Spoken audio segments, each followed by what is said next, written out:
Hello. Hello. I've got tea to share. We're so back. We're so back. It's so cold and cozy out. It's really good soup weather at last. But it's also because there's like a wildfire. So the sunsets are gorgeous. They're gorgeous, but it makes the sky cold. And Malibu is burning. Malibu's torched. Mm-hmm. I saw the view from my window of my apartment because I can see the west side, you know? Mm-hmm. Huge clouds the other night. Yeah. But again, great pics. Incredible pics, incredible vibes everywhere that there's not a fire burning down your personal property. Sending love and healing to the people of Malibu. I hope no one is hurt. Same. And they will rebuild. I have faith in them. I think they have great insurance.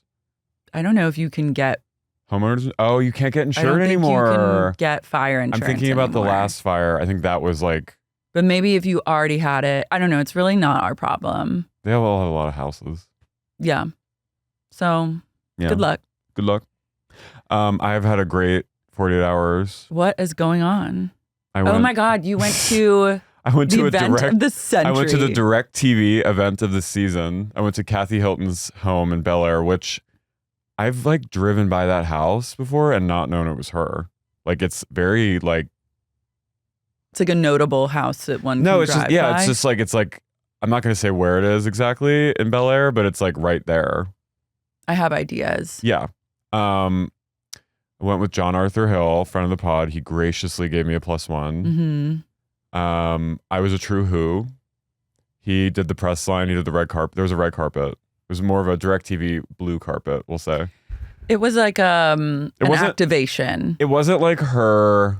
It's not her like friends and family. Famous Christmas party. Like when does that happen? Probably this week or next week. I thought like that's what I thought you were going to. It was still great, but it wasn't like the one where like the Kardashians are there. Okay. But it was full of Bravo lebs.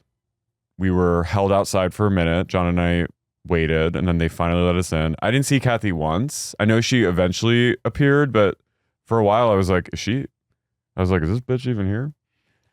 Might as well not be. Which is if you're gonna throw that's power. If you're throwing multiple Christmas parties and your original Christmas party is famous, but DirectTV is gonna give you a good chunk of money to throw just a DirectTV Christmas party. Why not? I'd say you really only owe them 30 minutes of FaceTime. I did a photo shoot in her main powder room that was basically the size of my like first apartment in New York. Incredible. I sent you a photo. It looked beautiful. She had like rose potpourri. Everything smelled like diptyque rose and bays.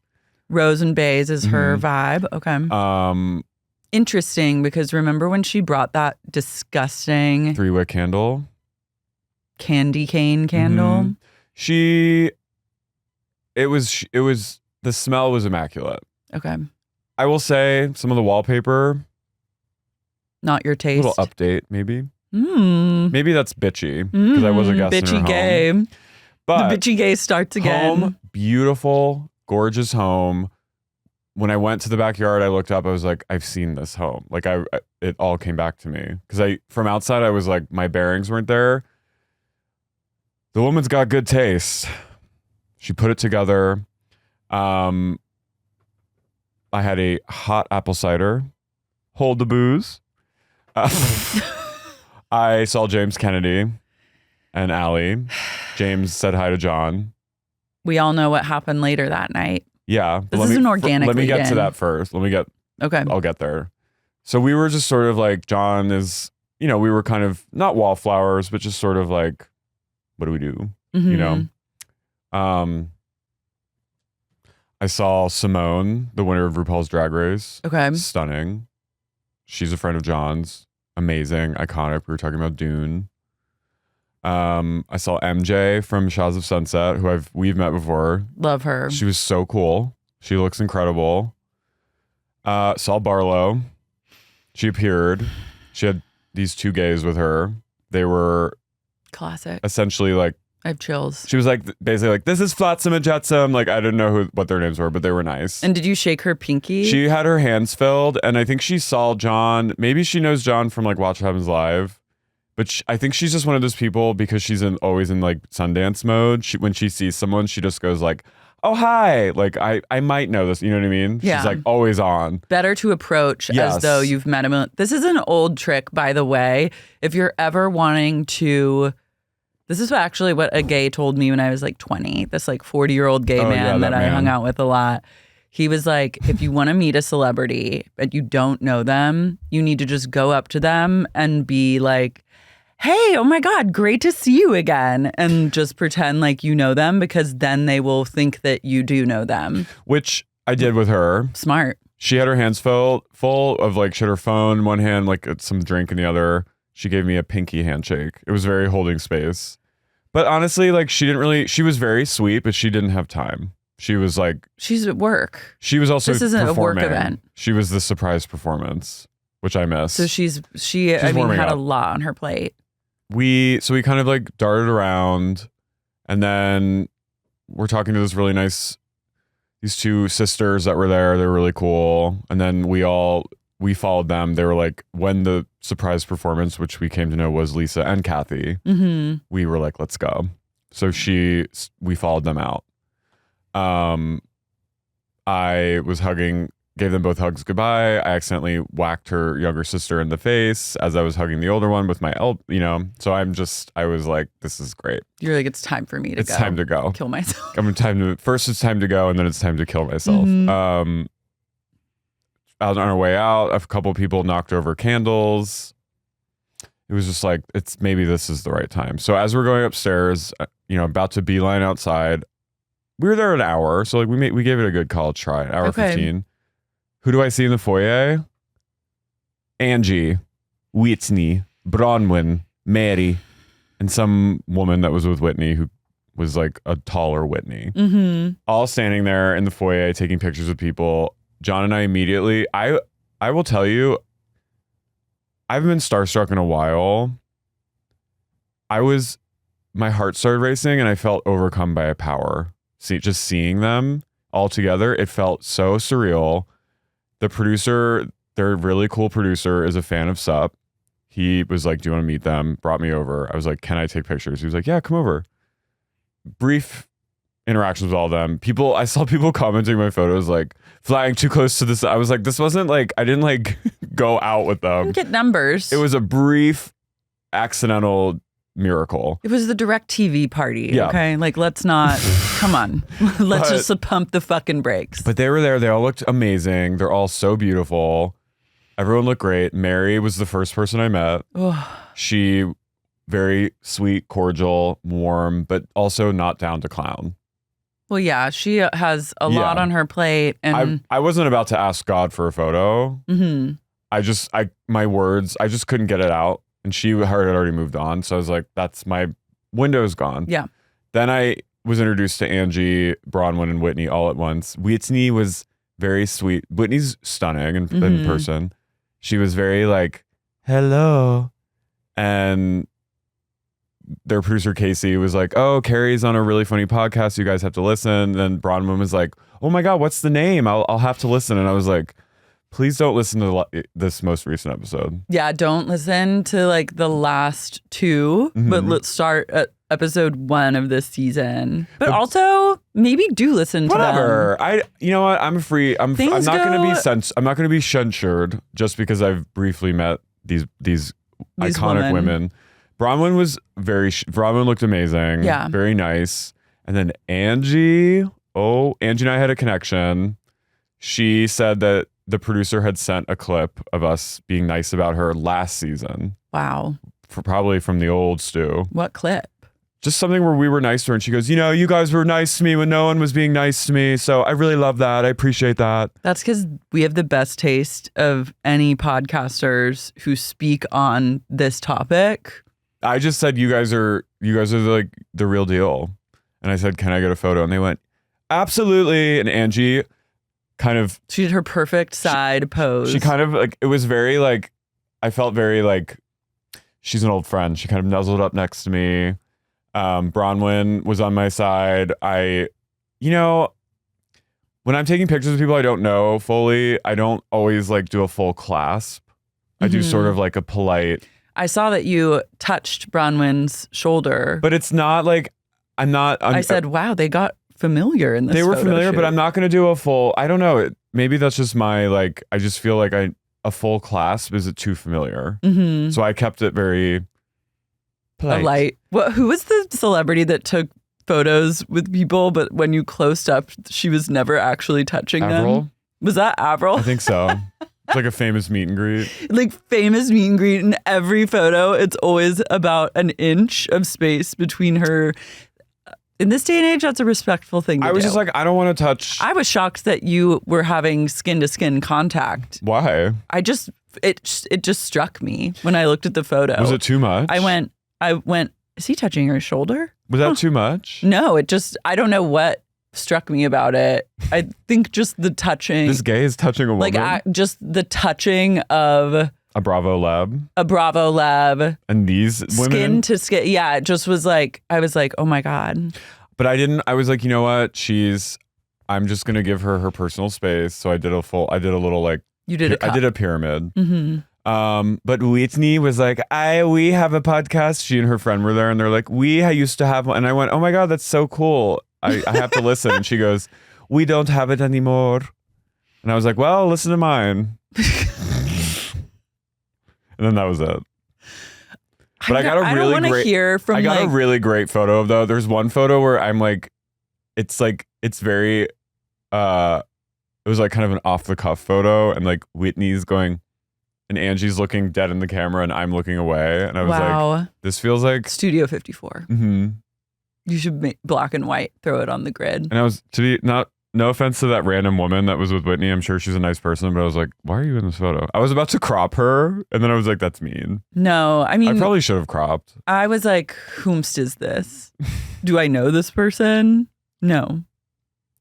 Also, like, I don't want to hear unless you have like the passion of podcasting inside you, don't tell me about your podcast as like a celebrity that someone paid you to do, that you did for a little bit and then stopped doing. But I can confirm that these women, they have a special star power to them. Oh, they do. It could be, but I don't know. I think it's this like, show is the future of the franchise. No, and I think everyone kind of felt you could feel energy in the room. Mm-hmm. Like people were all like, it felt like true. Like Angie has megawatt power. They're the new Supremes. Yeah.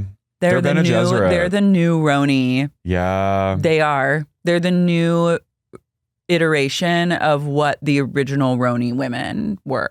And I saw John taking photos with Mary, and I was like, shit. And then I already started getting whisked away, and I was like, you know what? At least you got the photos you did. I did. But it was great. And will it change me keeping it real about these women? Absolutely not. I love it.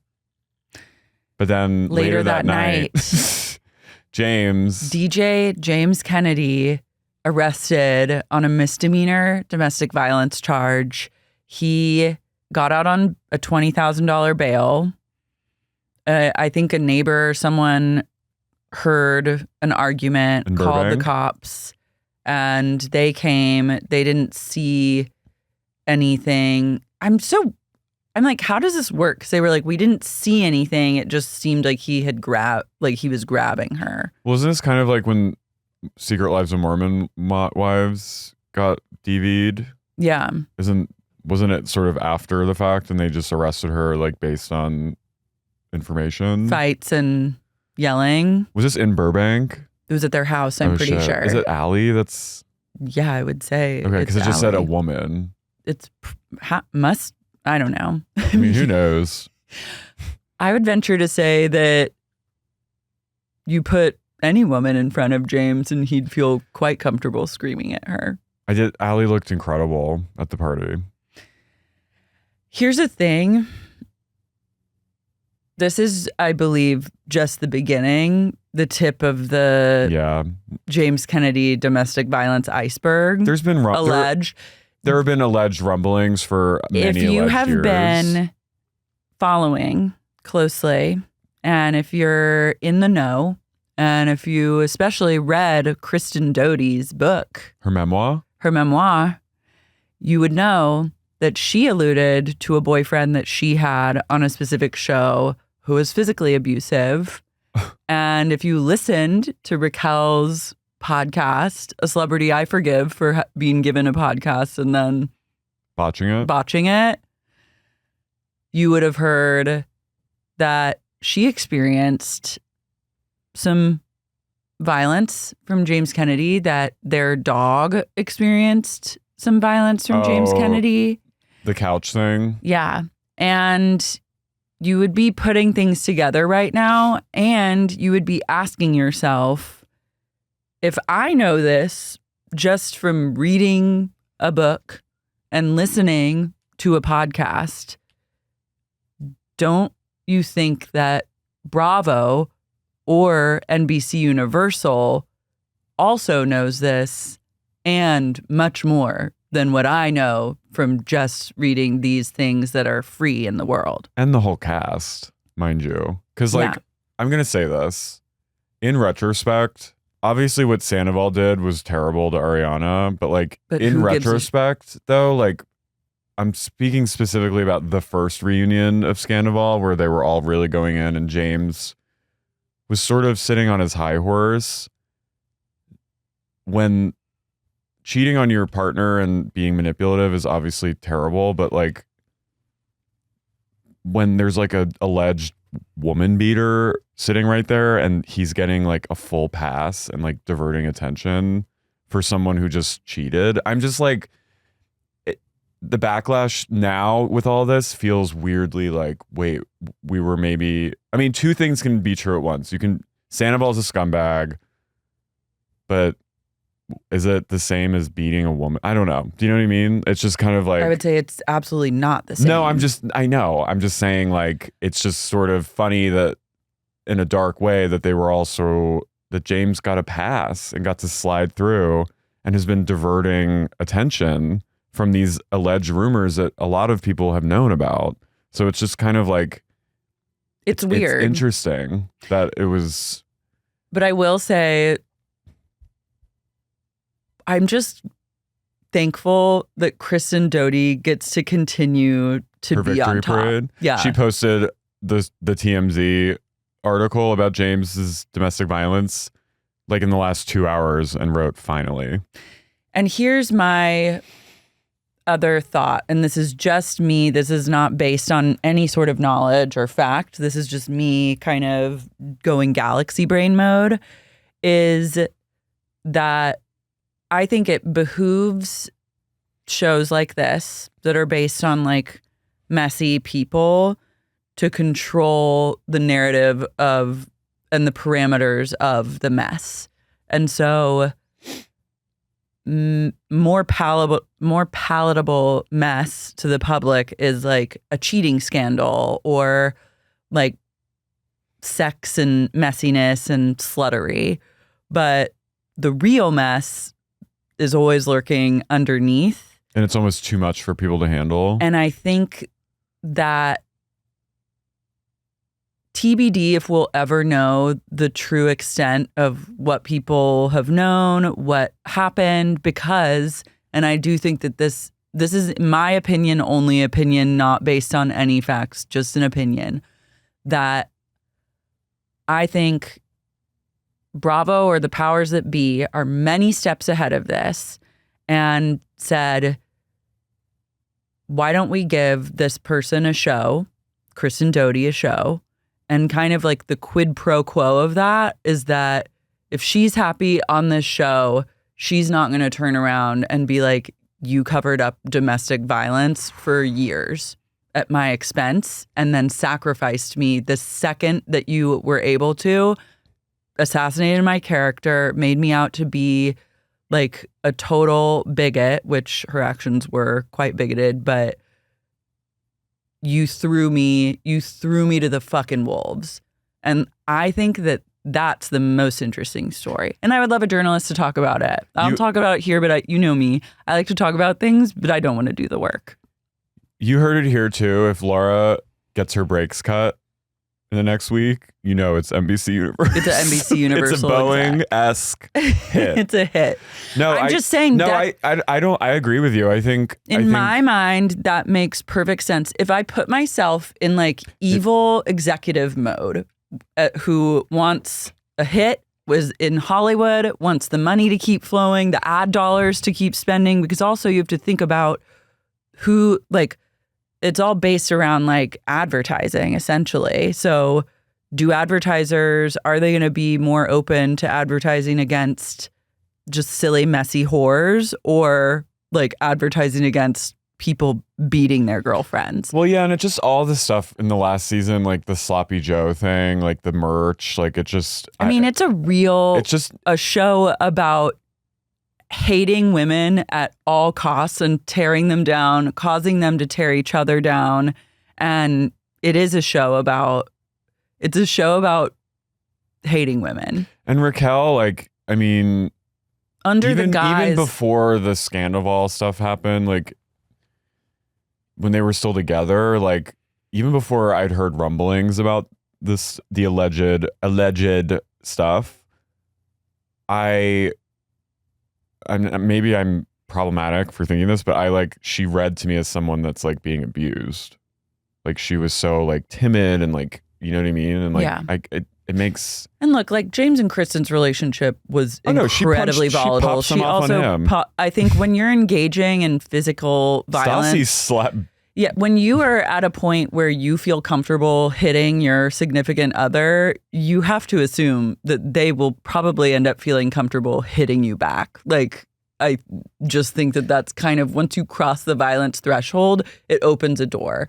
I don't know the ins and outs of it. I only know what we saw, and I only know what I read and heard. I would argue in that moment though that she punched him or fist slapped him in the parking lot at that wedding, Sheena's wedding. I would argue he deserved it. He deserved it. I mean, I usually am of the mindset that if you are forced to slap a man in public, he deserved it. Yeah. If you're forced to even hit a man, it's likely they had it coming. But he had it coming. And it's weird because there is kind of a difference. In the domestic violence hierarchy, there is a difference between like slapping someone in the parking lot at the wedding and then like someone just like beating the shit out of you behind closed doors. No, and like I think James is someone that clearly is struggling with many things. He has like obvious multitude of struggles, cross addiction. Like he's clearly an addict. Like I'm not. But this is also someone who came in. And what's interesting, and actually what got lost in all of this, and kind of ties back to the ultimate headbutt in VPR history, Lisa versus Kristen. Because James, I think, was directly connected to Lisa. Like, friends with, I think she was friendly with his parents. Giorgio. He was good friends with her son. And like, she's the one that kind of kept him around, giving him chance after chance, kind of lending ear to the sympathetic side of James. Well, we all know Lisa's. No, I know, but I'm like, when I go to a place of like what executives knew or what people in power, I just totally forgot about the Lisa thing, which I think is what she ultimately wants too. And she really had a major hand in like shunning Kristen and like labeling her as this like the town witch. But the fact is, without chaotic whores, women on these shows being chaotic whores, and I say that in like a loving way, as like an archetype that I personally celebrate and love to watch, and wish nothing but like years and years of success and coin to. Without them, there would be no show. No, the show is the life. The women are the lifeblood of the show, and the men are the men they terrorize are terrorizing them. Are the sort of like it's you like could trade them out and they could be anyone. It's like the substance. They're like the activator. Yeah. I just am like, who's gonna? I would love for it to be more deeply explored. And I hope But for the sake of trying to get on Watch What Happens Live someday, I am not the one who will be exploring it. No, but we'll just be choosing as bartenders, slightly complicit in all of it. Of course. No, we're totally complicit. Like we're all, it's just we're part of the problem. We're part of the problem. There's no making bones over that. it's really sad, and I really hope that if this is whatever the the circumstances, I'm sure we'll know more. I hope Allie, if she is the one, I hope she I was like, move out of that dump of a house. It's a weird house. Like the vibes are cursed. Yeah, that's rancid. I mean, he's probably been driven extra mad by the planes going overhead. Probably Freon is being dumped. What if he tries to blame like jet fuel for? He's like, I never had a problem until I was under the planes and the jet fuel. I mean, and the clouds. Didn't he call his mom like a whore once? He's done a lot of unpalatable things. May we never forget Dodie's accusation, which I'm sorry, I believe it, that his mom robbed a bank. Yeah, and his mom stole her credit card and went and got Botox with it. I'm just saying, Kristen's been through fucking hell. She's been through hell, and and now she's gonna give birth to a gypsy, and I'm couldn't be more happy for her. And anyone who doesn't like her, I would argue you don't like yourself first and foremost. Fuck you. And also, secondly, go fuck yourself. Go fuck yourself. Go literally fuck yourself. You have no fucking idea what this woman has done for the fucking world. She has been thrown to the stake and burned alive. She's Joan of Arc. She's the Joan of Arc of West Hollywood. She is the Joan of fucking Arc of North Hollywood. I'll join her militia. I will do it. Well, you might have a chance. She might force me to. Yeah. Like Kristen Wiig and Mother. If she shot me point blank in the head, I'd be like, go off. Kristen Wiig going, I want 2 more over here. It's us. It is. I'm like, just do it, queen. You see. That's what I would do. Speaking of slightly chaotic women that make the world run. Okay, so we've covered this lady before. She's an OnlyFans. The OnlyFans model who fucked 100 men in a day as part of an OnlyFans challenge. Lily Phillips. She's from Derbyshire. She has a very active TikTok. Which we watched kind of like the lead up to it, her preparation, and then the aftermath where she goes, well, I feel like I was just hit by a bus. Remember she had like a huge binder full of people? Yeah, and she had red eyes. Yeah, and she was truly ran through. Yeah. And she has like... She would be the first to say it. And she's very like... She just looks... She does not... She has this very like... British... like... reality show kind of vibe to her. Do you know what I mean? But she also kind of looks like... and presents like... Alan Ruck's girlfriend in... Willa? Yeah. She presents like Willa. Kind of like... Which I think works in her favor because she doesn't look super porny, you know? It's kind of like, like a good girl gone bad. Mm-hmm. But so she gave an interview recently and she cried saying like, it wasn't actually all fun and games. Like it was really traumatic for me to do this. And she said she kind of just dissociated and only remembers 5, 6, 10 guys out of the 100 men that fucked her that day. And she also said she felt like guilty that not every man got a fun experience. The time, like it seems very like... I'm like, I think maybe take a step back, and there's a lot of things that like are at play. Well, and it's okay to want to fuck 100 guys in a day. Of course. It's okay to consensually fuck 100 guys in a day. And make money from that. But it's also okay to, in retrospect, be like, maybe I shouldn't have fucked 100 guys in a day. Or maybe it's okay to be like, maybe I overshot my capacity to go through that. I think she maybe was overestimating her ability to like turn her brain off, or you know what I mean? And I think her being like, I'm sad that people weren't getting like the experience of a lifetime. I think that guys who are in a line 100 strong to just like fuck a girl, they are getting the experience. They're getting the exact experience they want. They know exactly what that experience is going to be, and they are there to do it. I'm like, they are not looking to like connect with you on a spiritual level. No, they want to. They're literally just like, I'm going to fuck a hole that 80 other men have fucked before me. It's she's really overestimating the male mindset. I know, which is very fucking scenario. It made me feel more compassion for her because I'm like, they're not, and it made me feel sort of like I relate to her because I'm just like, no, of like people pleasing and being like codependent, and like she's like, some of the guys only got 3 minutes, and when I said they had 5, and they were complaining to me, and I'm like, fuck them. If they're any time that they're getting, like, they need to be okay with it.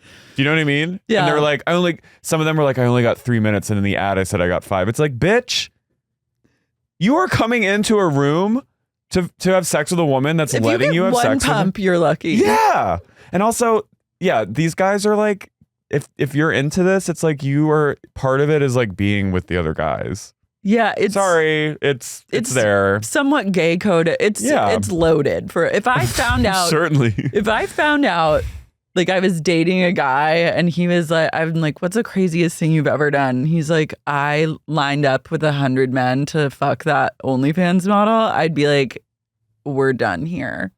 Like I judge the male participants far more than I judge her. Oh, for sure. But of course my favorite part about all of this is like she did 100 guys in a day and shared the whole experience, and now in retrospect is like sad about elements of it and is thinking about it in kind of a different way. Despite all of that, she's determined to raise the bar by sleeping with 1,000 men in 24 hours for her next stunt. Holy shit. Which I'm like, you're going to die. That would kill me. That would literally. I don't think you can like physically survive that. I'm worried for her. That's like someone saying they're going to commit suicide, right? It feels slightly self-destructive. 1,000 men. You want that many men near you? I'm like, for real. But also, I'm just like, I don't like the reactions I'm seeing. People of course, people are like, shut up, you whore. Like, why are you crying? You signed up for this. It's like, fuck, that's not the point. No, you're missing the point. You're missing the whole point. You're missing the nuance, you idiots. So like, I'm not shaming her. I love this. Should Lily reconsider her upcoming stunt above it? I would say maybe reconsider. If you're having this reaction, and when was it? Like 2 months ago that she did this? Like, I think your body and your heart and your soul are telling you like, maybe this wasn't good for you. You know, I would venture even. And it's not about the OnlyFans. It's not about any of that. Like, that's all like. That's great. That's your job. Like, you're working. But if you want to do OnlyFans and no one's making you do it and you enjoy doing it and you're making, of course it's great. But like, I'm just saying, consider not fucking 1,000 men in a 24-hour period. The current record holder is a woman called Lisa Sparks, who had sex with 919 men in Warsaw, Poland in a day in 2004. That's so dark. Like, there's so many things that are dark about that, but maybe the darkest is like a Warsaw, Poland location. Mm-hmm. I would just say, like, maybe go to the beach. Warsaw just feels like a loaded place to She's in the take UK. This on. Lily goes, imagine getting that far and not making the 1,000. Damn. Lisa Sparks is like, why am I in it? Oh, she has a documentary. I'm going to watch this. I slept with 100 men in one day documentary. We did watch that. She's fascinating. Her mind. Yeah. Go off. Actually, you know what? I support more people learning absolutely nothing. She carb loaded the night before with a huge bowl of pasta. Okay. I'm not, I mean, to each their own, but if I'm getting run through by 100 guys, I'm not having pasta. I think it's obviously different when. Well, yeah, I mean, she doesn't have to worry. She doesn't have the same worries. About Niagara I don't know. Falls. Did they get to do anal? I have a documentary to watch later. I think these men all want to be in the same hole. Yeah. I think it's all about that. I honestly do. I think a large I hope she made $50 million. I hope that if she fucks 1,000 men, I hope she makes $70 million from doing that. That's the only reason. Like, that would probably have to be my like payout to $70 fuck million, 1,000. never work again. Yeah, to fuck 1,000 men in a day. You're gonna see death. That's martyrs. That's literally martyrs level. She's gonna reach Your vagina. She's gonna reach a thread between this world and the next. The veil will be very thin that day. My hope for her is that she isn't affected by too much by the hate and the cruelty. Tune out the haters. Tune out the hater, because if you really need to fuck 1,000 guys in a day, then I think do it and make as much money as possible. Do it while you're young and have elasticity and make the money, and then you can have enough money to pay for all the therapy and maybe the reconstruction. And you'll never, and the good on news, the back end. One perk is that you'll never have to have sex again. You might be sexed out. You might say, "Well, I'm calling it." After and then you can be like a saint. She's kind of a saint. She should get sainted. She should be canonized. She should be Our Lady of. She's a sup saint. I think we should just start. We're canonizing her in this Lily moment. David. What's her name? Lily. Saint Lily. Lily Phillips. Lily Phillips from is Derbyshire. Lily, Our Lady of Derbyshire. Mm-hmm. Saint Lily is now a sup.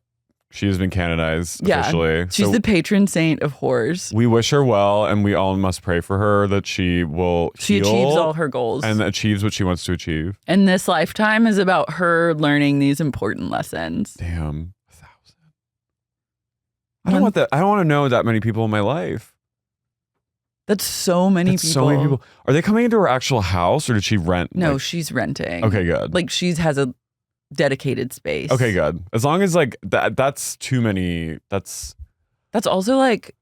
I hope she goes and does ayahuasca after this. She's gonna need a lot.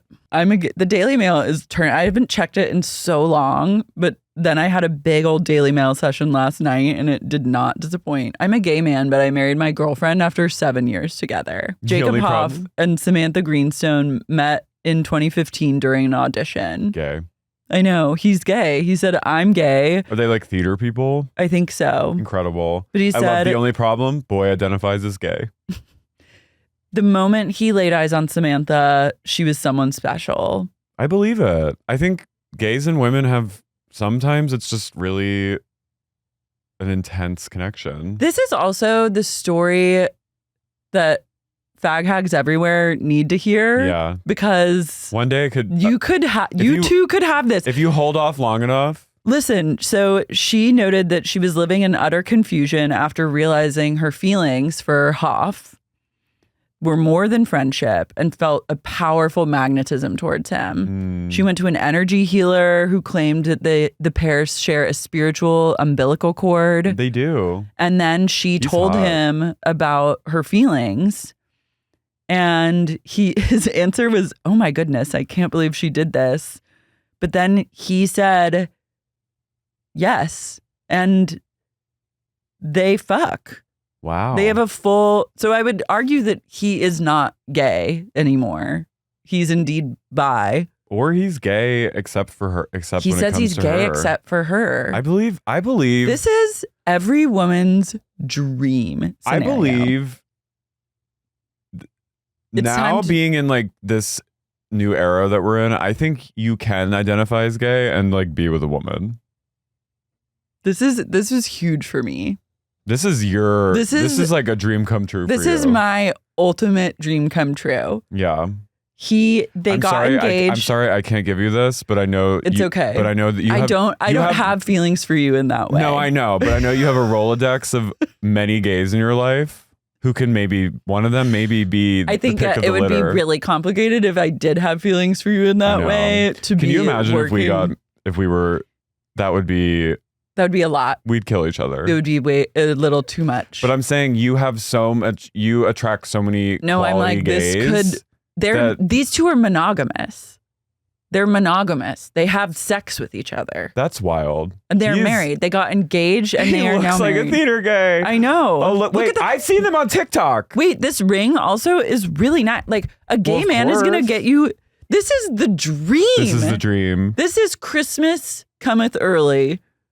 I didn't even approach life. And I think every woman who's around a lot of gays has had an experience where she's like, where you're like, I love this. Like, I have feelings for this man who doesn't have feelings for me. And I've had many friendships with women too, like in the past where like, I'm like, it's like an emotional relationship. And it just, but they've just taken things. They've taken things to the next level. They've taken things to the next level where the emotion has become. I'm about to get back on Grindr. Girl, I remember one time when can I tell? Yeah. When I first moved to LA, I saw Lara on Grindr, and we had like potted for it, but we didn't know each other that well. And I was like, I saw you on Grindr, and you were like, well, said, yeah, I was looking for. I was looking for bi guys. I thought someone was using your photo. No. Then another. You better fire up that G. Someone girl. else sent me a screenshot of a Grindr discussion, and it was like, someone was like, one guy was like, I'm in the midst of mania, like blah, blah, blah. And they go, you follow Queen Lars Marie on Instagram. I'm in the mix on Grindr. Here's the thing. This could be me. I always joke about this, but it's actually true. I feel like gays who listen to our pod like you better than me. So like you have a power. Look, I have high T. I have a deep voice. No, I know. I'm tall. The experience of fucking me is not going to be unlike fucking a man. No, I know. And I genuinely believe like you're not like you're not the kind of girl that's like, I'm like a gay man inside my, like you actually like just are. It is what it is, I say. But this gives me a lot of hope. This is beautiful. And the thing that I love most about them though is that they're so theater coded, and they live in Boca Raton. It's perfect. Which is like, this is just perfect. They love each other. Look at her face. This is the fit. Show me that woman and you'll see a woman that's married to her gay friend. This is how you become a happily married woman. Is you meet the gay man of your dreams. They met during an audition for Fiddler on the Roof. Mm-hmm. He said he heard her cackling and he said, "Who is that?" He's sexy. Under marriage. When she's a little bit a lesbian. It's a bit. But you know what? It's working for them. I believe their connection him that transcends just plain old sexuality. We are attracted to each other. We're intimate. It is just on a different level. It's a soulmate connection, he says passionately. I believe him that he's gay and just is with her. You know what I mean? Yeah. This is the dream. There's a show called My Husband's Not Gay. Yeah. That's every woman on Salt Lake City is this. I know, but they're not real about it. No. This is like real. The thing that that's not clicking for me, but you know what? That's just because I'm not. You're not gay and with a woman. Yeah. Is that you can be like, to not act on it. That's the thing too, is I'm like, is that dark? Is it dark to be with married and monogamous to a gay man? And not let him. And know that his predilection dick is calling him to just be fucking and sucking, but if he doesn't want to do that, he's obviously an adult and he's choosing it, but like this is the truest I think there would be a lot of trust involved, but I think you're right. I think you would like have every to time think, he goes to the gym you're like, how was it? But you're like this, how was it? But you're kind of thinking like, and you're married, but you're I'm sure she has thoughts like, am I depriving him? Maybe they just talk about and it. Am I depriving myself of like straight dick? But maybe the gay dick's just better for her. I mean, she probably has anal.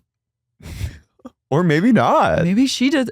I think a lot of things are on the table when you are married to a gay man and you only fuck each other monogamously. I think we all need to really consider this. I'm shocked that he's monogamous. That's the one thing. I know. I was like, surely no. And then I read that and I was like, okay. Oh my God. All right. I mean, if they're happy. I love it. And I like that they're not like, I'm ex-gay. Like he's like, no, I'm fully a faggot. Like, I'm still gay. I'm a cocksucker. I'm right now the gayest I've ever been. He might be more gay than any of us. I think maybe he's ascended to the highest level of gay. When you reach that level of gay where you're actually with a woman, you go beyond, like you've transcended your faggotry gayness. Is so divine at that point that you've reached a spiritual level and you're like, the only choice is marry. Yeah, he is the gayest man that's ever lived. He really is, actually. And she is the straightest woman that's ever lived. They are all of us at that's our best. Wild. It's what. It's well, I'm wild. happy for them. I'm really happy. I wish for they them. didn't. I wish them well in Boca Raton. I hope that that's serving for them. Yeah, I think they look happy. And they're doing theater together. They probably have a great quality of life and are just laughing. And Didn't they go to Disney World? Or wouldn't you? I mean, what else are you gonna do? Fucking go to Magic Kingdom. Yeah. Wow. Well, they're also so these 3 people are now saints. They're saints. Yeah. What are their names? The gay and the girl are saints, and Lily Phillips is Lily Phillips is Jacob Hoff, Samantha Greenstone, patron saints of Boca, and the Our Lady of Derbyshire. Mm-hmm. So we now have 3 canonized saints today. And Dodie. And Kristen, well, and her daughter. She's been a saint, but she was the first. Let's talk about women married to gay men. Yeah, I'm Carey. I'm Lara, and you're listening to Sexy Unique podcast. Women married to gay men. Salty Utah. Women married to gay men. Relationships where they are married to gay men. This was one of the best episodes of all time. This was canon, and I have to say, I'm back to loving Bronwyn. Me too. It was a brief. And I'm not just saying that because I saw her the other night. No, I know. And I did a pyramid cup on her shoulder. You did just. It was polite. No, it was really polite. But for some reason, it did strike me, and I closed up on it and said, You also know that you know me well enough to know that I'm going to be like. I know awkward? What is going through your head, and I was just aligned with you. Mm-hmm. It was not. I'm not saying it to be shady. I'm I saying know. it. Yeah. So we're back at Meredith's Airbnb, and she's testing scents for bath bombs. She's in a magenta pantsuit, and Chloe has those gold things under her eyes. What are they called? Just like eye patches. Brooks is there, looking hot. Yeah, he's looking really hot. Fine. Has he gotten a little work done? Probably. He's just looking so Botticelli. snatched in the jaw. He looks like a Renaissance painting. He would have cleaned up in Italy. In the day? Oh, he would Renaissance? he'd be like a courtesan. He'd be like a kept boy for a prince. He would be actually the prince. Maybe. Meredith is testing her bath bomb scents with the kids, and Brooks goes, "This one smells like the 4 seasons." And Meredith goes, "So does that mean you like it?" And Brooke goes, "No." Wow. Meredith is retelling the story of what happened at the bat mitzvah to her family, who are like, we were all there. Yeah. I thought Seth was going to yell at her for a second because he was like, what was that about? You basically ruined your own bat mitzvah. Yeah, things spiraled out of control. And he was like, we can smell scents all day, but we can't do is talk about what happened at the bat mitzvah. So like, what happened? And then Meredith explains it to people that were there. And then she goes, last night was about not having hate, and slut shaming is hate. She goes, I do not stand for mean girl behavior, and slut shaming is hate. My favorite thing is, Chloe and Brooks like think their mom is like campy because like they egg her on. They egg her on and they say like and then she goes, and by the way, I am not okay. Oh, well, then we cut to the Acropolis. We're at the Acropolis now, and Angie and Sean are just downloading. He looks good. He looks really fucking And he's not good. bald. He just has a shaved head. That's even hotter. I think he went to Turkey. Yeah, I think he's exploring Turkey. Hengie's wearing a Balmain house dress. And she goes, I haven't stopped crying since Meredith kicked me out of her event. She goes, it was horrible. She really owes me an apology. I was like, girl, you literally caused a scene and yelled at everyone. You caused a ruckus. And dare I say, you bullied. You did. She absolutely bullied. Hengie's a bit of a bully. God love her. God love her. I love it when she does it. I love that Greek queen, but she is a full bully. She picked on Britani. But I love Sean being like, you can tell he's about to be like, what that's not really how it went. I haven't stopped crying since Meredith kicked me out of her event. Then we cut back to the Marks' house and Chloe goes, honestly, it sent me when Sean said, think of both sides. And then Meredith goes, and her making fun of my disability? How horrible is that? She's coming to celebrate me and make fun of my impairment, my disability. And then Brooks goes, Mom, it's not your disability. It's your superpower. And you can tell he's like trying not to laugh. It's crazy. Also, it's like you get old and need hearing aids. Yeah. Your hearing just goes. Like getting a hearing aid so that you can hear better. I mean, I guess like technically it's a disability to have like your compromised hearing. Well, I had it. Then I was impaired with my eyes. I know, but this is like once you get into this area and then it gets murky and everyone can claim anything as a disability. So I just am like, can we just pump the fucking brakes on your impairment and your disability? Goes, wow, to make fun of an impairment. Wow. Now we're making fun of impairments. And I liked when the thing about Hengie, I don't think that was making fun of Meredith. I think it was like, it's like take her fucking hearing aids, put them in your ear, turn them up so you can hear what I'm saying. She's a tough Greek broad. She is a Greek broad who will go in on a bitch, and I don't want her to change that. I like it when she goes off. No, I do too. I think she really gets going, and I think she's very cheeky, and I think she is a little bit of a bully, but I think it's all like at the end of the day kind of funny. It's really funny. It is a tongue in cheek. But I just love Brooks and Chloe like it's totally not your disability. egging on their mom. It's your superpower. And how long are they here? Because they live in New York. Well, the Airbnb probably is up at the end of the month. My God. Mary arrives at Hengie's. Mary's right now the runner for Mary this season is her like outside of buildings trying to get in. The production has discovered a kink. The endless opportunities for physical comedy when Mary is outside of a building. She goes, Angie. She knocks on the door and then she opens it. She goes, I'm coming inside. And then she kind of walks around and just sits on the couch. And I was thinking, imagine coming into a living room and Mary sitting there. I would fall to my knees. I said I want her to let herself into my house when I'm like upstairs and me to come down and her just go peekaboo. I would dedicate my life to Christ if that happened. It would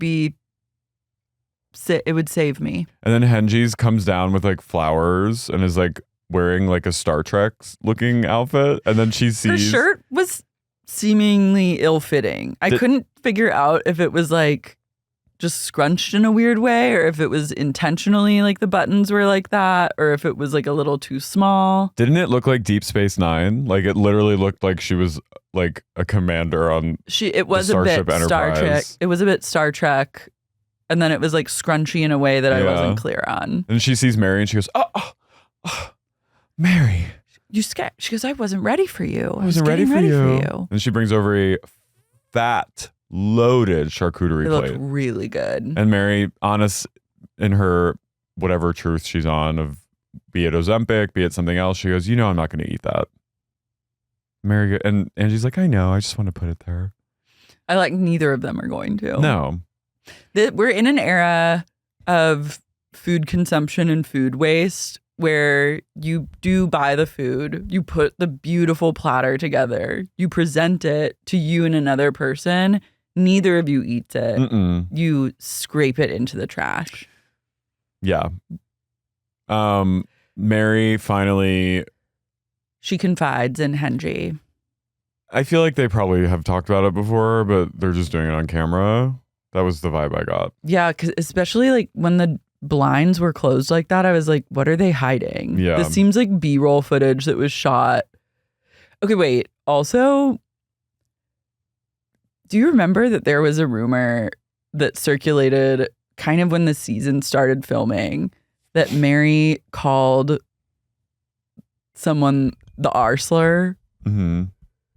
That was like, that happened on this season, I'm pretty sure. She called Lisa retarded, right? No, she said Henry was our word, which isn't very. That's not very nice. You don't come for the kids. No, leave the kids out of it. Not that word. But they cut that out, I think, because of this whole Robert Jr. thing. Like, that's no longer included in the storyline. But I'm like, consider including it next time. Because what I like is when something is both things at once. Mm-hmm. I mean, I know that like many people don't. I like when someone has like a legitimate struggle, but also says mean things. Yeah. I like it. And I would have loved to see that. Another thing to take up with NBC Universal. Mary Arslorgate. What's the truth? Someone investigate. It's time. So Hengie sort of feigns shock, and I don't remember him saying this, but she says that he was doing heroin. I was like, whoa, I didn't know. I figured it was that, but like to hear H confirmation, I was like, whoa. Yeah, not good.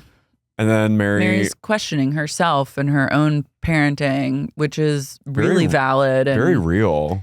It's honestly good that she's doing that. She says, where did I not secure him that he doesn't know his worth?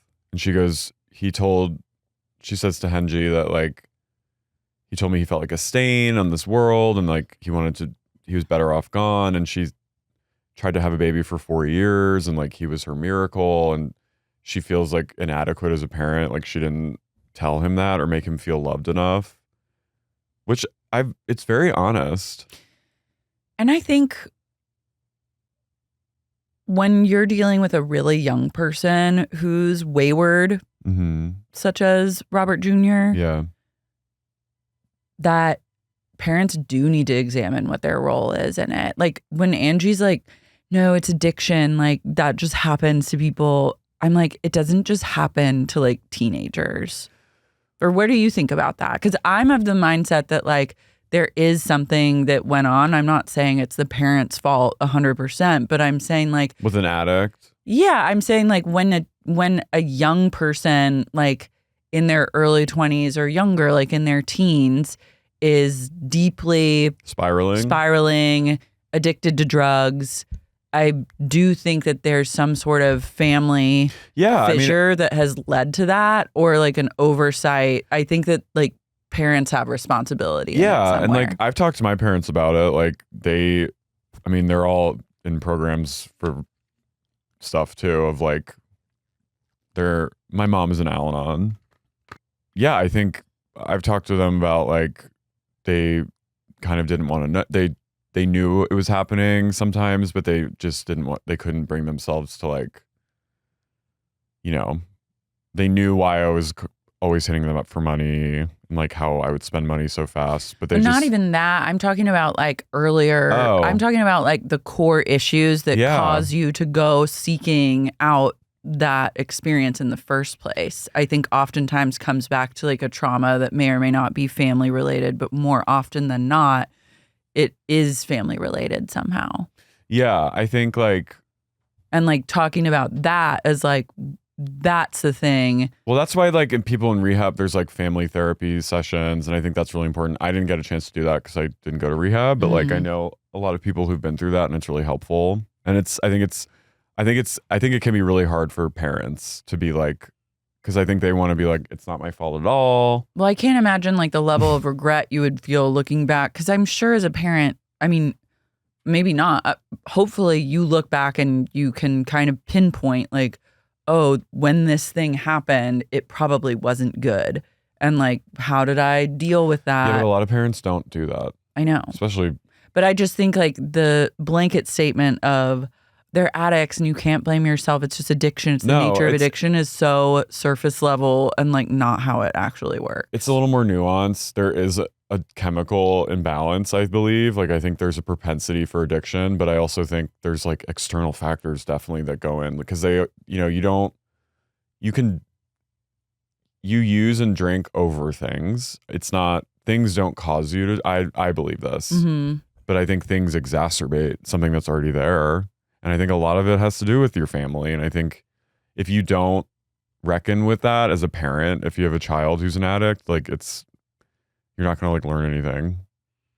Yeah. And sometimes, and you end up enabling the addict, you know? Mm-hmm. So Mary is out of avoidance. Yeah, Mary's doing a good job, I think.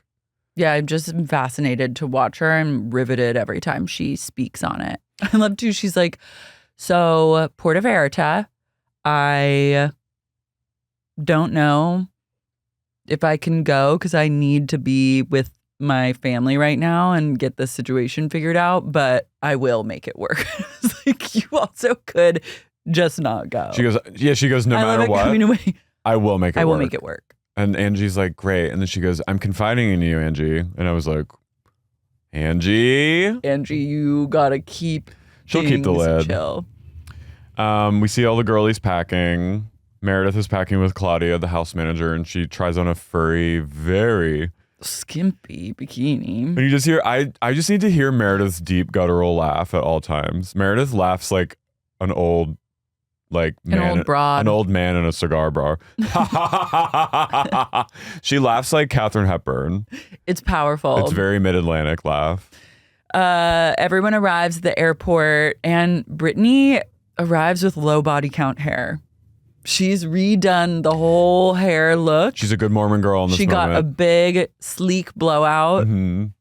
And I'm surprised. Someone says, they go, wow, Britani, your hair looks really good. I know. Angie.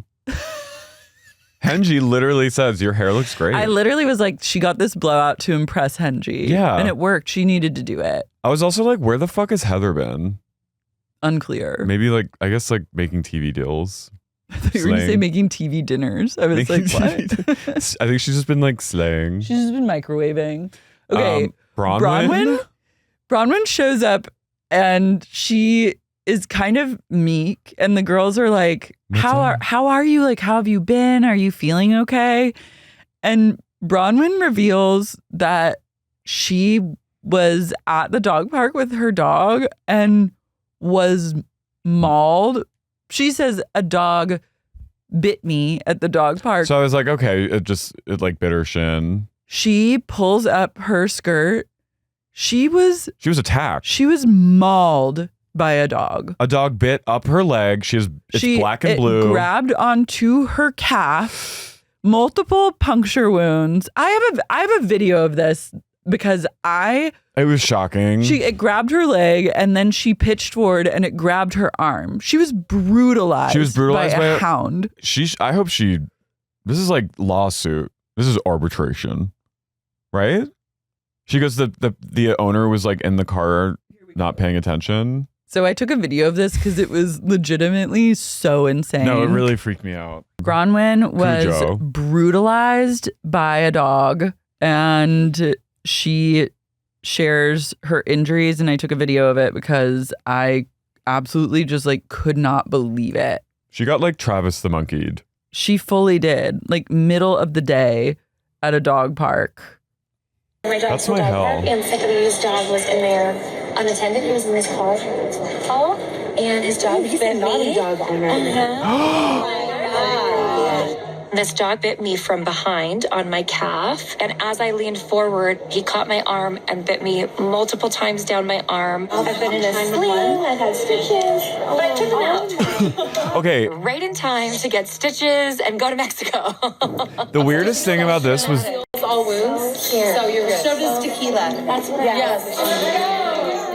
The weirdest thing was the reaction of the women. That they were all kind of like, oh my God. I'm like, if that were my friend, I would be like, what the fuck? My jaw was on the floor. My eyes filled with tears because I couldn't believe what I was seeing. Do you agree with me that their reactions were a little tepid?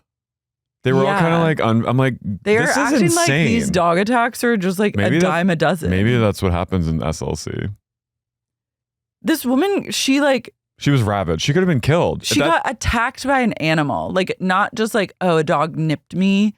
It was a dog. There are puncture wounds. And then she's on this trip. I'm like, I would be like, I'm not. I'd be like, I'm quitting the show. This is also just a divine intervention. This is the gods trying to tell her something. But also now I'm like worried because now she's like never going to take the dogs out ever again. And they're just going to continue to be pooping in her house. Shit in her house. But the women, I was a little like, could you guys react a little more? Like they were all just kind of They hate her too much to like, whoa, time heals all wounds. How are you? Time heals all wounds. No, Brittany said stitches. Chanel heals all wounds. Oh, Chanel heals all wounds. Bronwyn's Fuck like, you. what? If it had been Brittany, if it had been like Meredith or anyone else, if it had been Meredith wouldn't survive that kind of dog. No, but it would be like a special about it. Bronwyn, this is what happens when you're a newbie. This is what happens when you've alienated everyone in the cast and you're new, is that you almost get killed by a dog and no one cares. This would happen to Monica too. It would.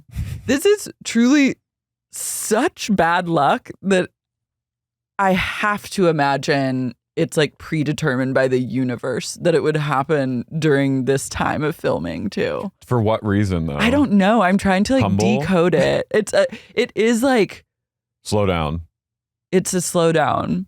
It's just a sign that it's time to like reevaluate. Slow down, you move too fast. Gotta make this moment last. I couldn't get past this. I was literally mouth ajar, crying, laughing, but in horror. I've never seen a horror such as this. I was expecting like Britani to be like, eat, drink, and be merry for tomorrow. What is that Dave Matthews thing? For tomorrow we die. Yeah. I thought Bronwyn was they asked her how she was doing in such a way like she had a bad head cold. They were like, how are you? Are you feeling rested? I would have been crying. I wouldn't go. I would be like, I almost died. No, I'd be crying if I were her friend. To see that, I'd be so upset. Like Whitney Rose was like this. I think, are they all like on like Xanax? Something is going on. They're all barred out. Did they edit out the reactions? I would have been like, I think this is I what would have happens. continued to talk about this for the rest of the trip. Do you know, I think this is what happens when you're on a reality show for 5 seasons is you become numb to Desensitized. horror and you just are like, you're like a veteran and you're just kind of like, okay. You're like, what? The only thing that matters is like what you may or may not have said. Yeah. I think they're all just so hardened that they've seen everything. So now they're just like, Tony, what are you doing? I mean, they have been privy to like Jen Shah's reign of terror. Yeah, well, Heather especially is numb, and Whitney is. I mean, Whitney's on Jen another. did just like punch Heather in the face, and Whitney is like, I think, dissociating a lot. So I think she's just stop him. Tony, you have to intervene. His also, like hole was in my face. Welcome to my life. To live in a world like where at any time you could get killed by someone's dog at the dog park. Like they're putting that dog down, right? If a dog attacks you, like people are weird about their dogs. They'll go underground. People, I know people have done that. But the only thing you're allowed to do if a dog attacks a human like that, it's one thing for like dogs to fight each other in the dog park. These things like happen. Take him outside Christy Noem style and shoot him in a ditch. Well, if you're not willing to do that, you need to just be the only person that the dog interacts with because he can do it to you next. Wait, this is also unrelated, but so speaking of unhinged Congress or politicians, there's this horrific Republican woman named Nancy Mace, who's now in an arm sling. She's also what a fucking she's pretending claiming that she was attacked by like trans rights activists. Yeah, and she's now in an arm sling, and she's like walking around going like, and she said that they shook her, and that she's fully like they shook her, like they said, "What's wrong with you?" They said they shook her. She was shaken so hard by like a trans woman that she was now shook, or she was like, she's like, I'm shook, or she was like physically shaken. shaken by a trans woman or like just a trans person, and that she's now walking around the Capitol with a fucking arm sling on. And this is, but no one has like record or video. No, and she's wearing. No, there was a video. I saw the video. No, they didn't touch her. It's literally Buffalo Bill wearing an arm sling, waiting outside the van for like a victim to come by. Also, like, what trans person has the time to like shake you? No, and I saw the video. They literally are outside being like, they're like, "Hey, you're a bitch." They're like, "You're a fucking bitch," and she's like, "Oh." She's kind of camp, and she's also all she does is walk up to bathrooms and go, "Women only. And she literally has a shirt that says A on it. She's walking around like you. What's A? Like Scarlet Letter. Like she's the victim. She's a victim. She's being Scarlet Letter. I'm like, girl. No one wants to be in the bathroom with you. No one wants to. You're fine. And you can go in there all by yourself. No one, man, woman, or trans person will dare go near you. And your vibes are rancid. She also posted a photo for her birthday of her like at a barbecue just slinging back beans. I'm like, I don't think anyone. I know. Like, trust me, you clear it out when you're in there. You're the queen. She's the queen of the shitter. Yeah, she's literally like.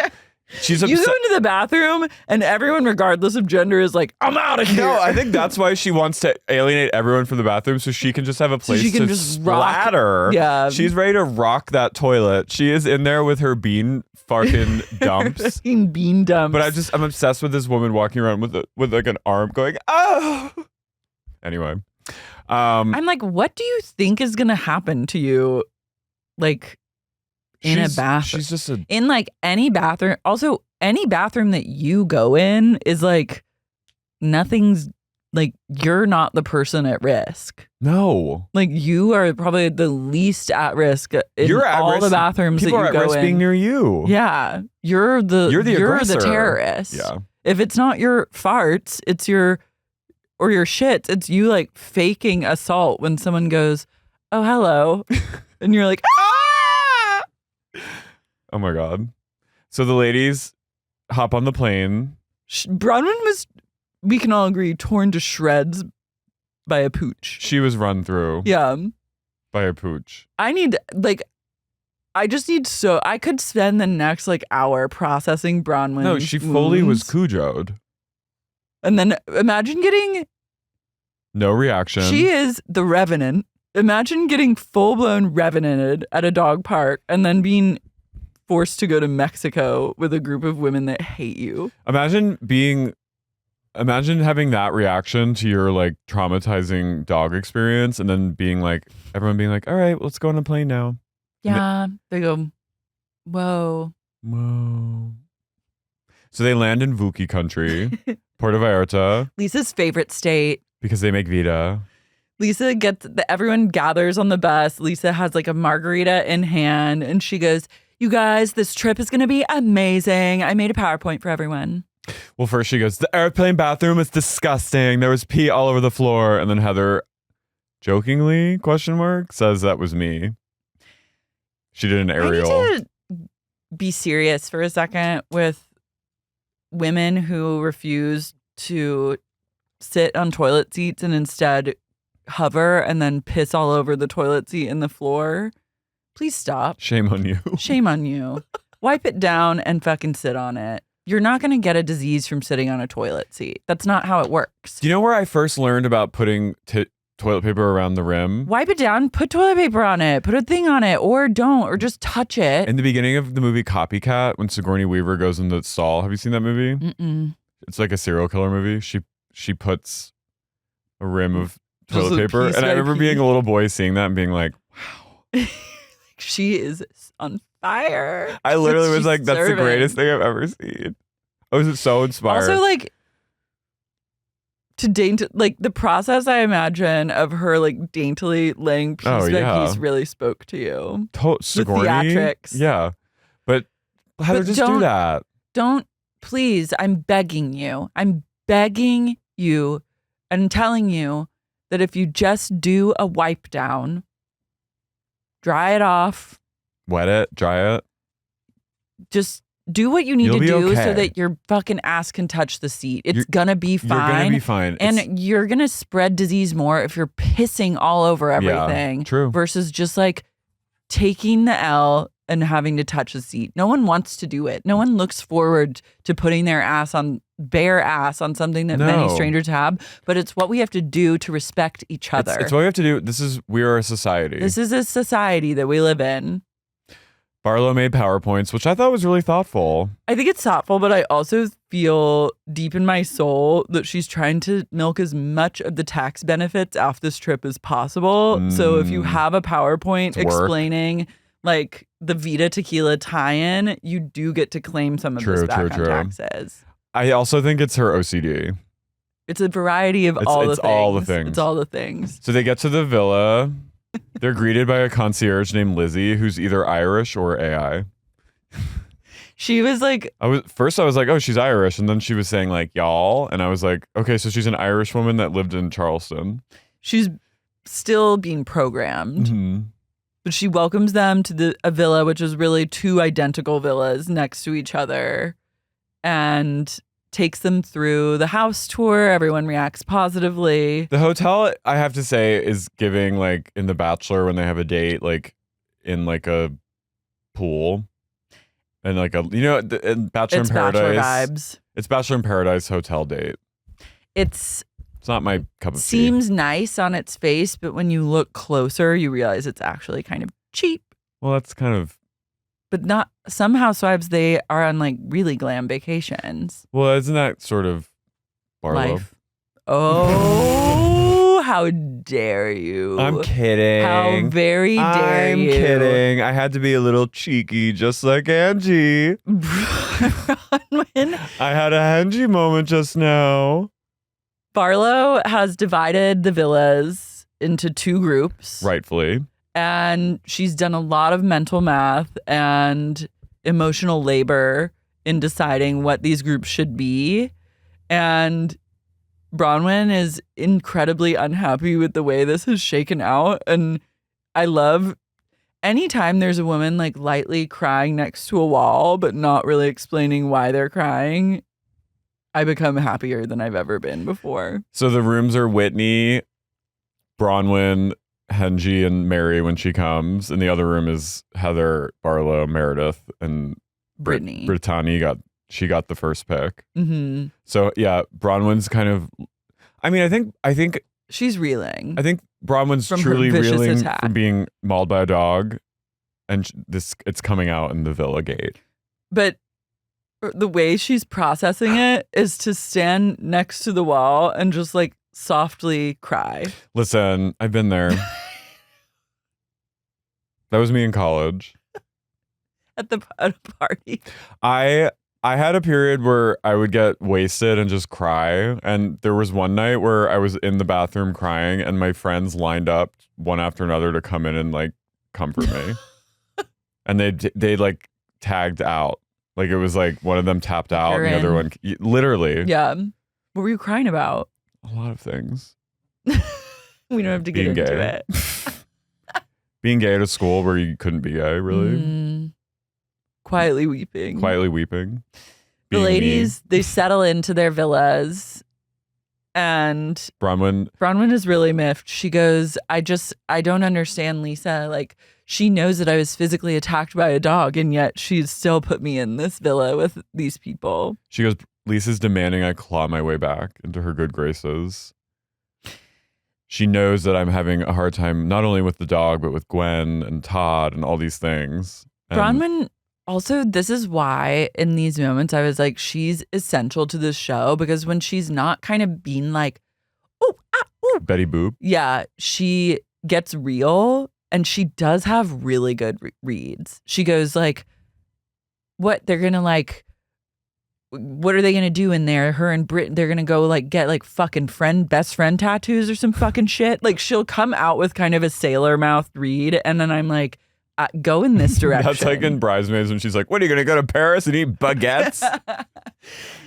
Someone also, regarding Bronwyn's outfit, which I guess is head to toe Chanel, just reminds me of a TikTok that I watched where someone went in a Chanel store and called it Rich People Zara and then just showed a bunch of outfits. Oh, I saw that too. And I will never be able to now not think of Chanel as just Rich People Zara. True. And it is true. She comes in, Hengie and Wild Rose are kind of like he, like laughing at Bronwyn. And then she comes in like basically, she probably heard them talking about her. And Hengie goes, Hengie's so good at quickly moving from talking shit about someone to them being like, oh, hi, how are you? And then she's like... It's the hairstylist within her, I think. Totally. But she's basically like, this sucks that I'm with you guys. Like, we all know we all hate each other. And like, both of you hate me. And like, I hate you. And this sucks. And then Whitney goes, look where things have gone, Bronwyn. Now you are stuck with us. Whitney is doing the least of anyone on this show. Mm-hmm. And she could be cut. Yeah. Right? I think her days are numbered. What's she bringing to the table? She is bringing something, though. Every time she's on screen, I crack up. It does actually make me laugh. I think she's like, I honestly think she's a court jester without knowing it. I die every time Wild Rose has like a real moment. Maybe it's just because of the voice we do. I die every time I think about her. When it cuts to her like just facially reacting to something, I do get excited. Yeah. Okay, I forgive her. Lisa and Meredith chit chat, and Meredith suddenly has hair extensions in, which I was like, where'd they come from? Meredith is like, she's Rapunzel. She's Houdini. She's glam Houdini. She's so snatched. She's so thin. So Meredith is not only mad at Angie for slut shaming at her bat mitzvah, she also is mad at Angie because Angie made a whole scene about bringing a gift for her. But then the reality of the gift was that Hengie gave Meredith really nice shampoo that had sulfates in it. Which I'm allergic to sulfate, so I was like, I didn't know that about you. Yeah. Well, I did Proactive in college and it like burned my flesh. And I think it was because it's sulfate. And I've had like reactions to it with like deodorant. Wow. I'm allergic. So I was like, I get Meredith. Meredith goes, she knows I have keratin in my hair and I need sulfate-free shampoo. She is not only calling out her carelessness as a friend, but she's also continues to call out Hengie's ableism. Meredith just like can't catch a break with Hengie. An attendant comes over and she goes, take this bag, please, and place it on Hengie's chair. And it says Brooks Marks on it. Meredith has some tricks up her sleeve tonight. When she goes south of the border, she gets a little all bets are off. Frisky. They all gather in a golf cart to go to dinner. And is it Bronwyn who goes, can we turn the AC on in here? Lisa. And they go, sister, we're outside. She's like, oh, okay. I thought it was Bronwyn who asked. It was Lisa. And then I wrote, girl, you have rabies. Yeah. They get to drinks. pre-dinner drinks. And Britani just goes, she takes after once, this is a once an episode thing now. She goes, ladies, I have an announcement. And they all were like, oh boy. And she goes, the other night my daughter came who usually doesn't speak to me. And she came over and was with her friend and me. And we talked for a while. And then she stayed overnight. Crickets. Not one person reacts. About 20 seconds goes by and then Meredith goes, that's amazing. Yeah. No one, Whitney's slack-jawed. Her mouth, like she's a mouth agape. No one cares. Well, also like they don't know it. She just goes, Olivia came over and we talked for a long time and she spent the night. And everyone goes. You just hear like the sounds of the waves. Not one. That's amazing. I was like, okay. Meredith goes, and you know what? Make a wish. And goes,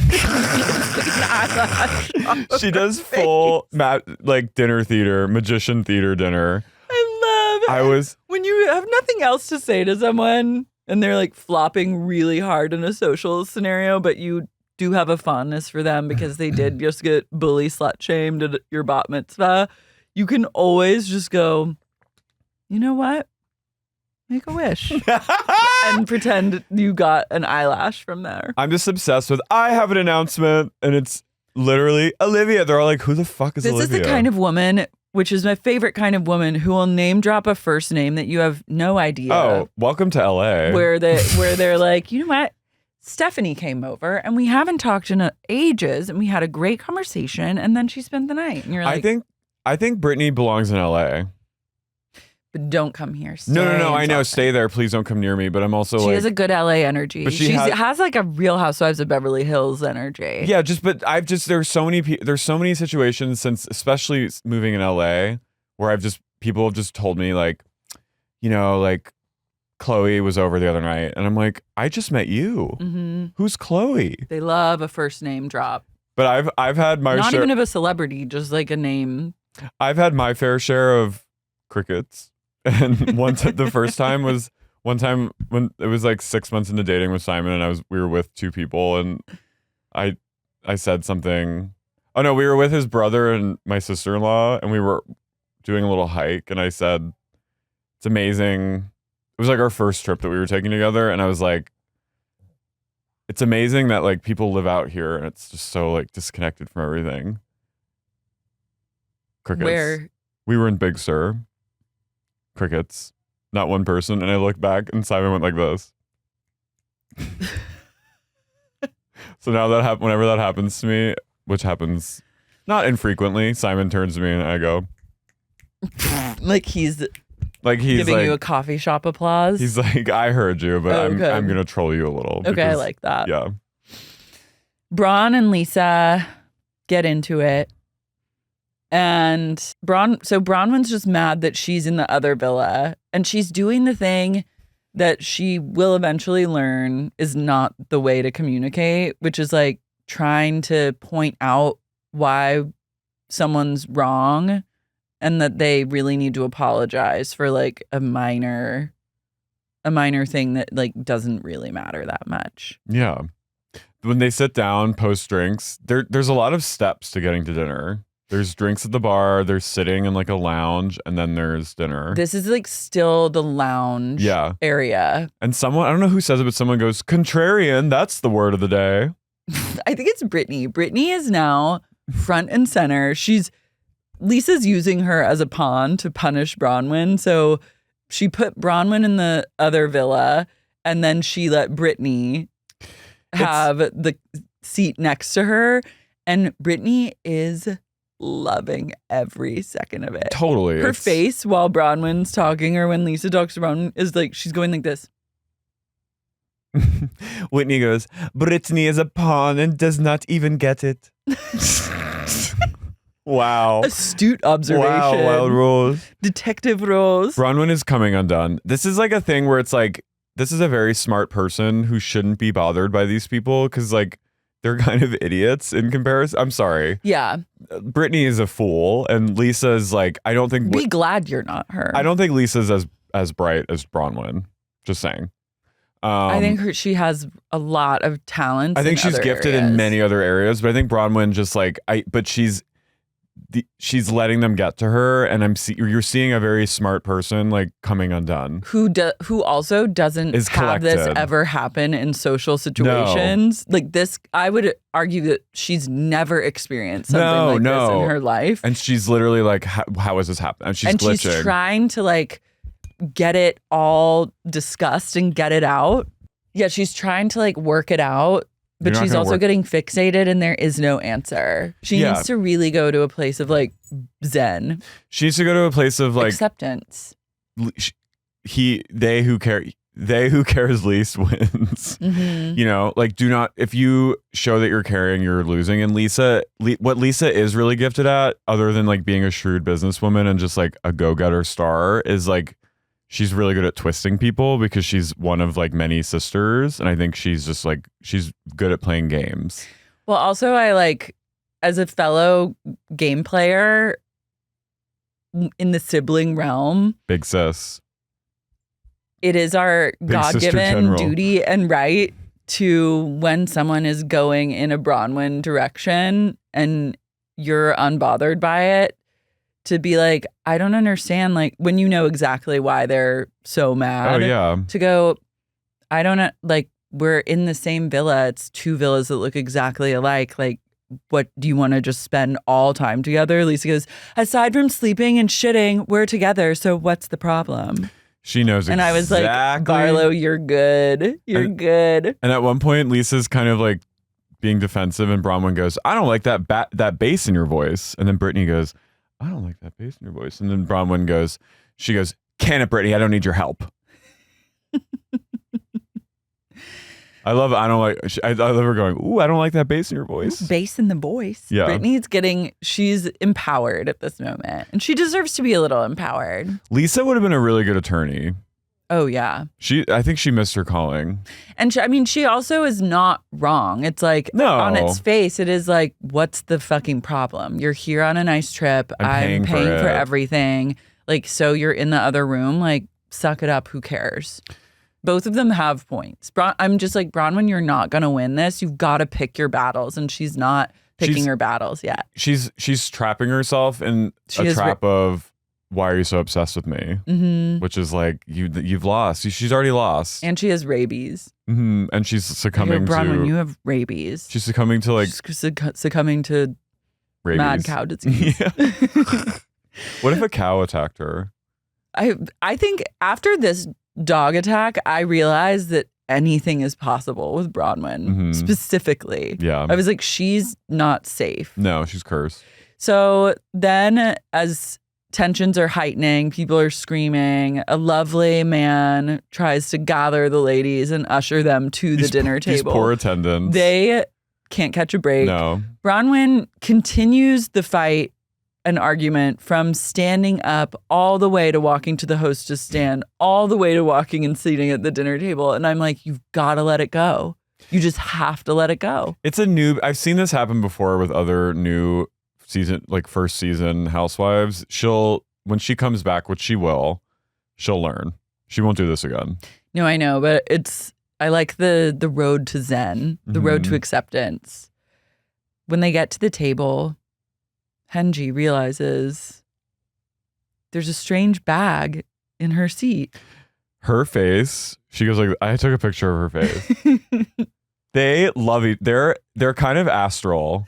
They are. And Hengie goes, did you give me a gift? And Meredith goes, And she goes, interesting. And then it's the shampoo that she gave her. She goes, oh, I see it's in a Brooks Marks bag. Never miss the opportunity to brand. And Meredith goes, She goes, what's in here? And she goes, oh, the shampoo. You think I gave you the shampoo as a rude gift? You want to give it back? And she goes, oh, the journal I gave you too. Interesting. Amazing.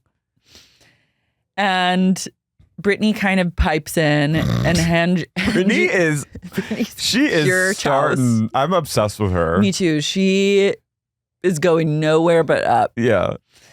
Hengie tries to like shut her up and Meredith goes, it's enough. It's enough. It is below the belt over and over. They add a little reverb to her voice. She goes, very much, she's in a vibe of, you can leave. Yeah, she goes, it is below the belt. It's very Dune prophecy. Take out your blade. Britani goes, you said I was a slut. You said I was a slut. You said body count. They argue about who started. Well, first, Hengie throws the gifts across the table. Goes, you know what? Britani. You take this. She goes, your hair is fucking fried anyway. And then she throws it at Britani, which I'm obsessed with. And then Meredith goes, wow. We're throwing things now. And Hengie goes, I think Hengie gets a little too much Greek fire lit within her, and she takes things to a physical place, but then immediately is Regrets. like, fuck. Like when she kicked the chair, she kind of like unconfidently kicked the chair, but this got a little, like this would have thrown me. And then she goes, well, I didn't know that the bag was actually upside down, and that's why she threw it. But I was like, I think she's a bully with a heart of gold. If you're nice to her, she'll be nice to you. She's a bully with a heart of feta. And a little olive oil on top. It is below the belt. It is below the belt. Belt. And she goes, Britani goes, you were calling me a slut out of nowhere at the bar mitzvah. And then Bronwyn chimes in and she goes, actually, Britani, you're the one who called her a slut to begin with. So you kind of started it. And I went, now we're talking. And then Lisa goes, oh my God, did you start it, Britani? Did you? And then you just see Britani does this face where she goes like this. This is like a guess who kind of dinner. It's Clue. But what I like about this show is that everyone's pretty guilty. Yeah, no one's innocent. Everyone has their hands dirty. And then when you do call them out, their reaction is Britani goes, and then you cut to her being like, yeah, she was the first one. She threw the first. She did. slut and I love at Stonewall. how 3 guys that she was dating got turned into doing 10 guys and then doing 15 guys. They're literally they're making her the new like Lily Phillips. They're like you had sex fucked with 1,000 guys in a day. I know, and this is like this, and then this is what I love about the show is it's so small town drama. So it always goes back to like town hall gossip, and now it's resorting. And what to, happened at like the prayer circle? Yeah, what now? It's like you're a whore. Mm-hmm. It always goes every single show and every single reality show goes back to a woman being a whore. Exactly, whores make the world go round, especially on Bravo. But I love. Did you start it, Britani? Did you? And she goes, And she goes, but you slut shamed me and you said I was a slut. You said I have slutty tits. You said I have porn star tits. She just just going off. And the waiter comes to like take their drinks and all you hear is Britani going, yeah, you said I have slutty tits. and then you hear Heather being like, gracias, like doing some kind of like white woman thing. And then I just love that Bronwyn, in the midst of her personal spiral, took time to like Clear the air. and threw a dart. And I like that. Me too. I said, keep this one around. Keep this one going. Hengie goes, I'm just devastated that I was thrown out of the party because I did. Oh, well, Meredith is like, I'm just not clear on why you even came. And I'm like, because you invited her. Yeah. And then Hengie goes, I came to the party and I did everything right. And you threw me out. And Meredith goes, you didn't do everything right because you slut shamed her. And then Britani goes, and why are you even calling me a slut? She goes, Jared and I don't even have sex. And they like, go, what? come on. And they go, what are you're taking us in like hotel rooms, showing us like crotchless panties that he's bought you, modeling them for us. And With it your, cuts back to her your being full like, bush can out. you believe this? With like her pussy lips out behind closed doors. And then Bronwyn really got my heart. She goes, no one has brought me crotchless panties that's not fucking me. No one. And I was like, hell yeah. When she goes sailor mode, Yeah. it's game on. It's funny because she's wearing like a beret. I guess I can accept her Pepito from Madeline. I can put up with Pepito if she goes full sailor mouth. But yeah, I just love Britani. We aren't. She goes, my boyfriend. I'm like, he's not your boyfriend, first of all. You guys are not dating. He doesn't want to, like, he's not with you.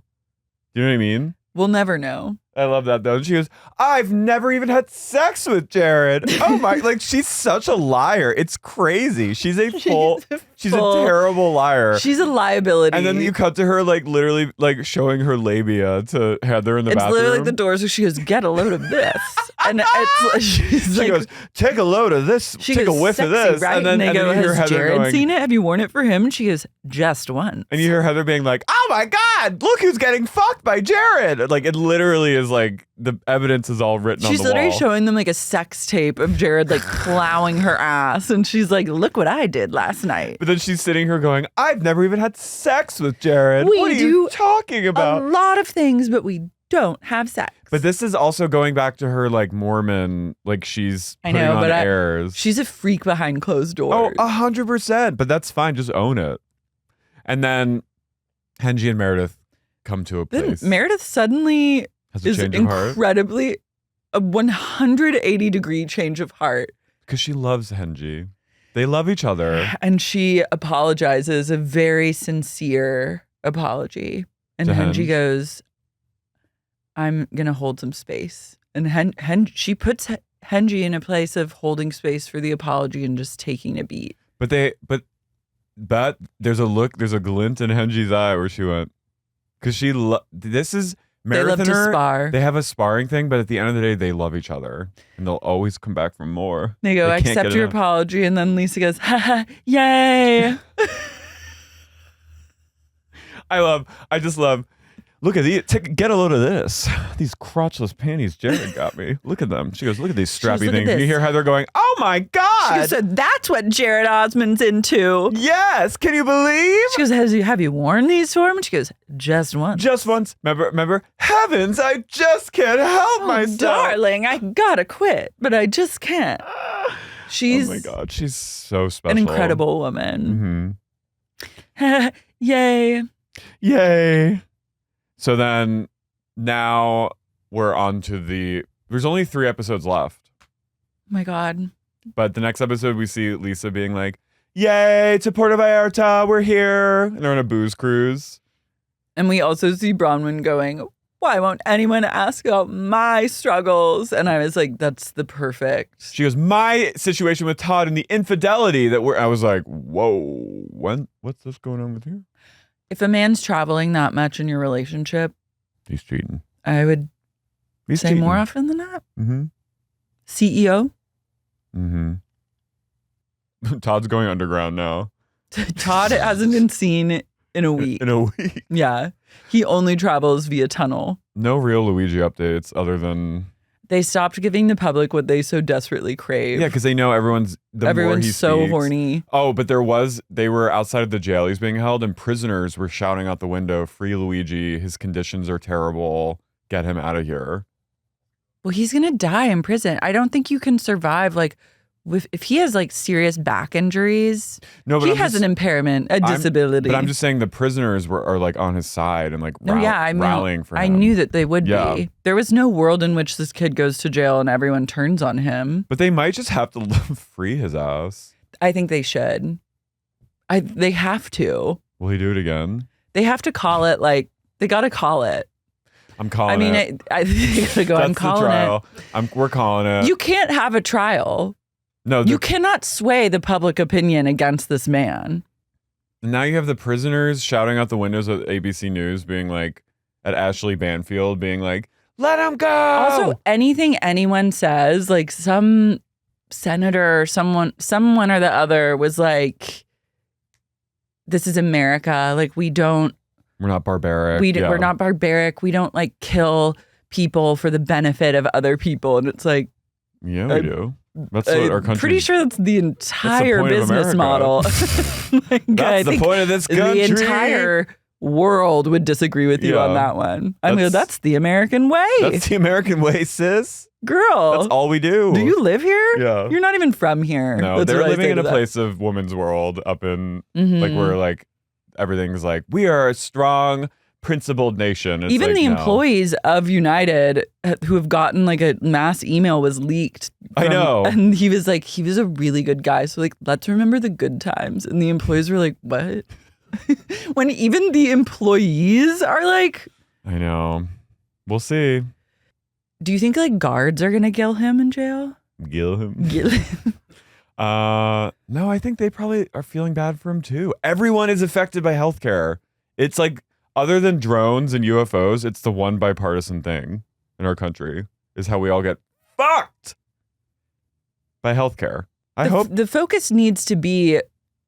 I just don't like the focus not being on like the problem with the healthcare. No, industry. I think that is what, when you choose to shoot someone, you are going to take away like you know what I mean, and then you're giving the people who have the power to do something an opportunity to continue to not do anything, because you can be like, I know, but also how are you going to get them to do it? No, I know it's it's like a catch-22.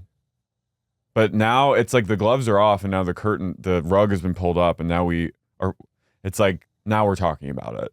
You know, even though we've all been talking about it. Do you know what I mean, though? Yeah. But it's like, we'll see if anything actually comes of it. I mean, maybe it will. Maybe something will happen. I hope so. I really hope so, because.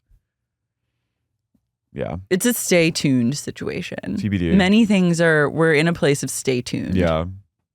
He's still fucking hot. Yeah, he's hot. That dick pic isn't him though. I knew it. Yeah. I literally was like, there's no way. I know he has a hog. Hog or not. Hog or not, he still knows how to use it. I love that everyone's coming out of the woodwork being like, he was the nicest person I've ever met. I saw a video where he's like goofing off in a grocery store with his like female friend in Hawaii. Yeah. And they're like giggling. Sometimes like whenever he ate ice cream that was someone else's, he always replaced it. Has one person even come out and been like, there's one guy who was like, I think he called me to ask me questions as a cry for help. Okay. It was like, don't make this about you. Don't make this. All the videos I've seen of like people who know him being like, I'm so devastated. Like, he's such a good person and he doesn't deserve this. Has one person even been like, no. Very People are even interesting. saying like the people that claim How they've many had people sex have with come him, out about Brian Thompson? Not one person aside. No. Not He one had a person has mugshot. been He like, got even his wife DUI'd. was like, I don't know. Well, Maybe he was nice, but Yeah, people sure aren't piping up about him. no. And even the people that are like coming forward claiming that they had sex with him, they're like, it was the best sex. Did Caroline Calloway really I fuck don't him? know. I mean, maybe. I feel like I do remember her kind of sharing a photo of a guy that she fucked that looked like him. What'd she say about him? I don't remember. I didn't really engage. I just looked at that article like, and then I I squirted clicked out. all over the place. She was inspired. She had like a slutty period of time, her. much like Lily Phillips, the patron saint, Our Lady of Derbyshire. Our Lady of Derbyshire. Well, let's do our cult. I might call this episode Our Lady of Derbyshire, even though it's not. Patron saint of sluts. Squirrel Friends. Ash Kelly. One of the dolls. Alex Delisle. Makeup Fresh. Obviously. Emily Vaughn. Gina Sapienza. Sarah Elizabeth from Boston. Lucy from London. Brooke Johansson. Lily Farrell. Danielle from the Brim. Mazel Tov Laws. Mary. Katie Sulin. Mike Earhart. Matthew Thomas. Owsley Robinson. Cheeseburger Bay. Kathy West. Kit Moore. Orlando. Top Mom. Patron of the Farts. Nick Sedaris. Mr. Brandon. Emily. Kim Lucas. Drew from Toronto. Katie, the Sup Lawyer. RJ. Modern Counseling, McLean, Virginia. Jeffrey Pradama. Thank you. Cheerio. Bye.